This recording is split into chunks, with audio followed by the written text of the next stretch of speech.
Hello friends, एक बार फिर स्वागत करेंगे आपके अपने YouTube channel GDS GK classes में। तो दोस्तों, इस समय हम इस क्लास में एसएससी जीडी कांस्टेबल के लिए, ठीक है, स्टडी जी के क्वेश्चन कवर करेंगे, जिसमें आपको इंपॉर्टेंट क्वेश्चंस मिलेंगे जो आपके एग्जाम में पूछे जा सकते हैं। तो वीडियो अच्छी लगी तो वीडियो को लाइक कर दीजिएगा, चैनल को सब्सक्राइब कर दीजिएगा और वीडियो शेयर भी करेंगे अपने दोस्तों को और कमेंट करके जरूर बताइएगा आपको वीडियो कैसी लगी। तो चलिए टेस्ट देने के लिए तैयार हो जाइए दोस्तों, हमारे साथ टेस्ट दीजिए ईमानदारी से और कमेंट में लास्ट में आपको कमेंट करना है कि आपका स्कोर कितना हुआ। ठीक है, तो स्टार्ट करेंगे पहले क्वेश्चन से दोस्तों कि राष्ट्रीय आय गणना करने की कितनी विधियाँ प्रचलित है। तो राष्ट्रीय आय की गणना करने के लिए कितनी विधियाँ प्रचलित है।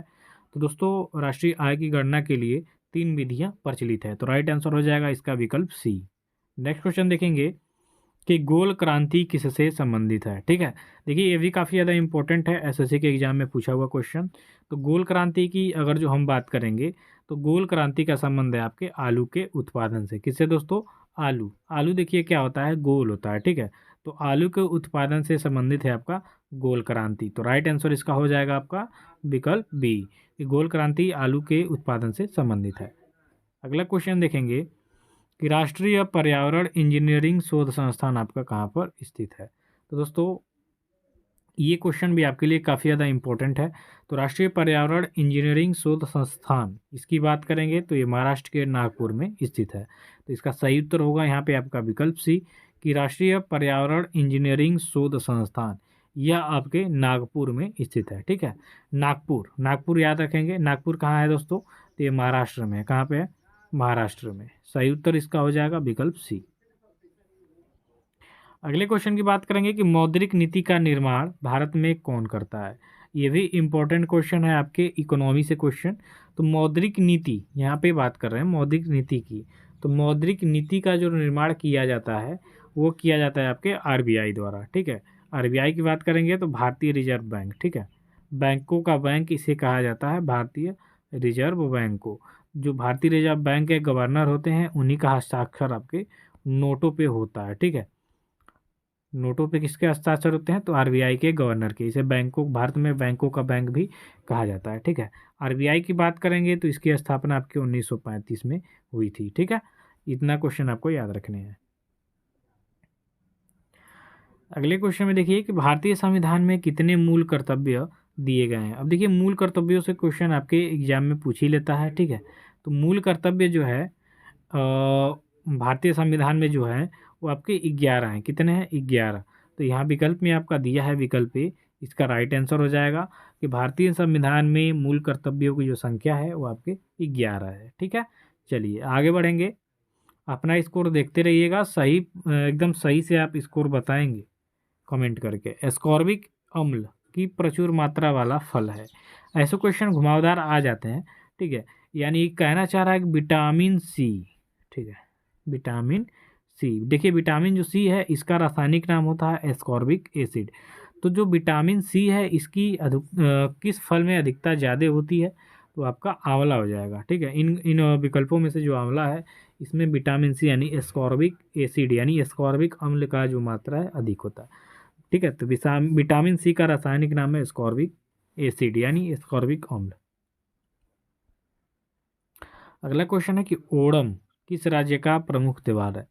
तो ओणम की यहाँ पे बात करेंगे तो ओणम आपके केरल का एक प्रसिद्ध त्यौहार है। ठीक है, तो इसका सही उत्तर क्या हो जाएगा? आपका विकल्प है कि ओणम आपके केरल राज्य का एक प्रमुख त्यौहार है।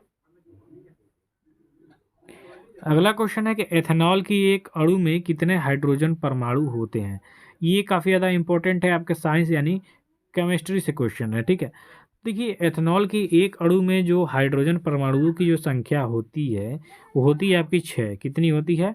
6। तो राइट आंसर क्या हो जाएगा? आपका विकल्प डी हो जाएगा। ठीक है, चलिए आगे बढ़ेंगे दोस्तों। आगे वाले क्वेश्चन में है आपका कि मृदा प्रदूषण का सबसे महत्वपूर्ण कारक हो सकता है। तो दोस्तों मृदा प्रदूषण, ठीक है, मृदा प्रदूषण यानी मिट्टी का प्रदूषण। ठीक है, जो मिट्टी का प्रदूषण होता है वही मृदा प्रदूषण है। तो मृदा प्रदूषण में इनमें से आपको बताना है एक सबसे बड़ा कारक क्या हो सकता है।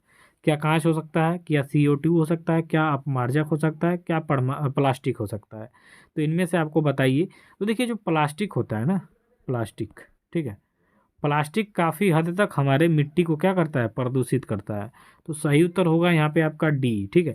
अब प्लास्टिक मैं क्यों कह रहा हूँ, तो प्लास्टिक आप लोग सभी लोग जानते हैं कि कभी गलने वाला ये पदार्थ में नहीं है। ठीक है, गलता नहीं है, इसको गलने में हजारों लाखों वर्ष लग जाएंगे। तो ये प्लास्टिक है। ठीक है, तो मृदा प्रदूषण का सबसे बड़ा जो महत्वपूर्ण कारक है क्या हो जाएगा, प्लास्टिक। अगला क्वेश्चन है कि काला घोड़ा काला उत्सव का किस शहर में, यहाँ पे स्वर हो गया, सॉरी यहाँ पे थोड़ा सा टाइपिंग में दिक्कत हो गया, शहर में आयोजित किया जाता है। तो काला घोड़ा काला उत्सव की बात करेंगे तो यह आपके जो मुंबई शहर है यहाँ पे क्या किया जाता है, आयोजित किया जाता है। ठीक है, तो सही उत्तर हो जाएगा यहाँ पे आपका विकल्प सी कि काला घोड़ा काला उत्सव आपके मुंबई शहर में आयोजित किया जाता है। अगला क्वेश्चन है कि भारतीय दलहन शोध संस्थान स्थित है। तो भारतीय दलहन शोध संस्थान की बात करेंगे तो ये काफ़ी ज़्यादा इंपॉर्टेंट क्वेश्चन है और ये स्थित है आपके कानपुर में। कानपुर की बात करेंगे तो ये उत्तर प्रदेश का मैनचेस्टर कहा जाता है। उत्तर भारत का भी मैनचेस्टर है, वो जो आपसे क्वेश्चन में पूछता है कि उत्तर भारत का मैनचेस्टर किसे कहते हैं, तो आपका कानपुर हो जाएगा, या उत्तर प्रदेश का मैनचेस्टर किसे कहते हैं तो आपका कानपुर हो जाएगा। और इसी कानपुर में आपके भारतीय दलहन शोध संस्थान स्थित है। ठीक है, चलिए आगे बढ़ेंगे दोस्तों। भारत के किस राज्य में सर्वप्रथम महिला मुख्यमंत्री बनी थी। तो भारत के किस राज्य में सबसे पहले महिला मुख्यमंत्री बनी थी दोस्तों, तो आपका उत्तर प्रदेश। ठीक है, उत्तर प्रदेश में जबकि सुचेता कृपलानी थी, सुचेता कृपलानी याद रखिएगा इनका नाम। ये उत्तर प्रदेश की सबसे पहली महिला मुख्यमंत्री थी और भारत में भी किसी राज्य की पहली मुख्यमंत्री के रूप में सुचेता कृपलानी का नाम वर्णित है। ठीक है, तो याद रखेंगे।